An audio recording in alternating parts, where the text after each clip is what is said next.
சீரியல்களின் full எபிசோடுகளை Sun டிவியில் ஒளிபரப்பான உடனே எக்ஸ்க்ளூசிவாக சன் நெக்ஸ்டில் மட்டும் ஃப்ரீயா பாருங்கள்.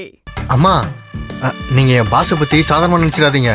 அவர் அண்ணி எப்படி கூட்டு வர்றாரு மட்டும் பாருங்க.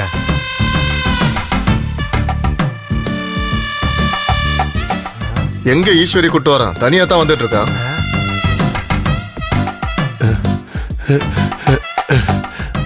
என்ன அழகு, நீ மட்டும் தனியா வந்திருக்க? அவ எங்க? அம்மா, ஈஸ்வரி வேலைக்கு போயிட்டாமா. என்ன பாசினி, இப்பதான் உன்னை பத்தி அம்மா கிட்ட பெருமையா பேசிட்டு இருந்தேன். அதுக்குள்ள இப்படி கோட்டை விட்டு வந்து நின்று இருக்கீங்க. எனக்கு ஒரே பப்பிசமா இருக்கு பாஸ். ஏண்டா, நீ போய் கூப்பிடுறதுக்கு முன்னாடி அவ வேலைக்கு கிளம்பிட்டாளா? இல்லம்மா, அவ ஸ்டேஷனுக்கு போறதுக்காக தான் கிளம்பிக்கிட்டு இருந்தா. என்ன பார்த்ததும் எஸ்கேப் ஆகி ஜீப்ல ஏற போனாமா. நான் ஓடி போய் ஈசு அம்மா உன்னை கூப்பிடுறாங்கன்னு சொன்னமா. அதுக்கு அவ எனக்கு இப்ப டியூட்டிக்கு டைம் ஆயிடுச்சு, இப்பெல்லாம் வந்து அத்தைய பார்க்க முடியாதுன்னு அலட்சியமா சொல்றாமா.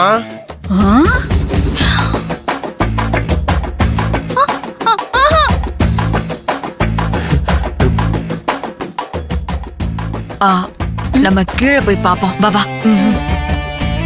என்னடா சொல்ற? நான் கூப்பிட்டேன்னு சொன்னதுக்கு அப்புறமும் என் வார்த்தைக்கு மரியாதை தராம அவ பாட்டுக்கு வேலை கிளம்பிட்டாளா? போனா போதுன்னு விட்டா என்னையே மதிக்காத அளவுக்கு திமிரு ஆயிடுச்சு. வரட்டும் பாத்துக்கிறேன். நான் நினைச்ச மாதிரியே அம்மா கிட்ட போட்டு கொடுத்து ஈஸ்வரி மேல கோவத்தை கொண்டு வந்தாச்சு.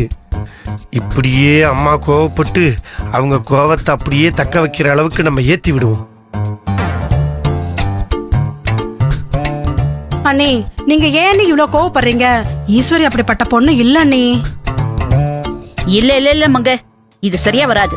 அவ இப்ப ரொம்ப மாறிட்டா. நானும் பாத்துக்கிட்டே தான் இருக்கேன். அவ அடங்குறதா தெரியல. ஆபீஸ் முடிச்சிட்டு வீட்டுக்கு தானே அவ வருவா. அப்ப இருக்கு அவளுக்கு. வரட்டும், கவனிச்சுக்கிறேன்.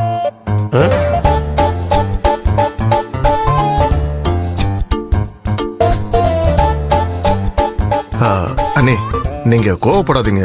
நாங்க ஈஸ்வரி கிட்ட பேசிக்கிறோம். ஆமாக்கா, நாங்க அவளுக்கு சொல்லி புரிய வைக்கிறோம்.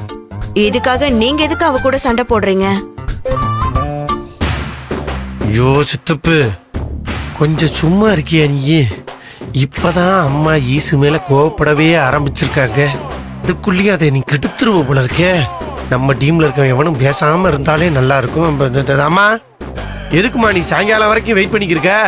இப்பவே அவளுக்கு போனா போட்டு ஈஸ்வரியை திரும்ப வீட்டுக்கு வர சொல்லுமா. அம்மா, அவ வேலைக்கு போனா அந்த லெட்டர்ல எழுதியிருந்த மாதிரி அந்த ரவுடி பைய அவளை ஏதாவது பண்ணிட போறாமா. அம்மா போன் பண்ணுமா. அம்மா, என்ன யோசிக்கிற? நீ போன் பண்ணி ஈஸி இங்க வந்தே ஆகணும்னு ஆர்டர் போடுமா. நீ சொன்னா அவ கேப்பாமா, சொல்லுமா. அதே எப்படிடா? அவ என் வார்த்தையை மதிக்காம அவ பாட்டுக்கு ஆபீஸ் கிளம்பி போயிருக்கா. அவளை போன் பண்ணி கூப்பிடணுமா? அதெல்லாம் முடியாது. சாயங்காலம் அவ வரட்டும், நான் பேசிக்கிறேன். அம்மா தாயே, எனக்கு பிபி அதிகமான மாதிரி இருக்கு. வந்து மாத்திரை எடுத்து குடிச்சிக்கிறவா. வா துர்கா, கதிரே வாடா.